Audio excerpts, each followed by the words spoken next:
Мына телефонда сондай функция бар. Бір жақсы сөзді аласың, соны әр тілге салсаң аударып береді. Сосын сол тілде мына бір бастырманы бас келіп қойсаң, саған сол тілде оқып береді жаңағы. Мысалы мына жерде қазір бақыт туралы айтылған бір екі ауыз сөзді тыңдап көрейік. Орысша. Счастье – это чувство спокойствия, радости и уверенности, возникающее благодаря таким важным факторам. Орысша сайрап тұр. Енді оны қандай тіл бар бізде неде? Арабский дейді міне. Арабша тыңдап көрейік.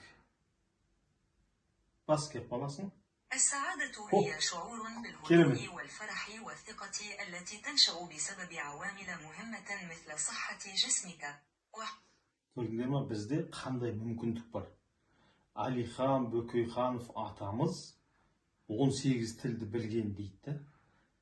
Біз жоқ дегенде 10 тілді білуге бізде мүмкіндік бар, өйткені мына үйретіп жатыр. Енді мынаны қазақша тыңдап көрейік. Казахский дейді. Тыңдап көрейік.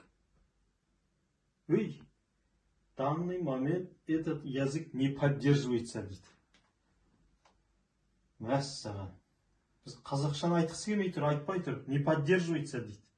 Қазақша ешкім сөйлемегеннен кейін ба? Так, ондай болса африканский дейді міне.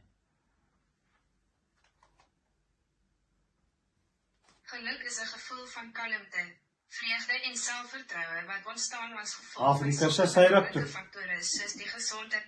Қазақша бірақ айтқысы келмейді. Неге олай? В данный момент этот язык не поддерживается дейді. Қара. Қазақ тілінің дәрежесін қара.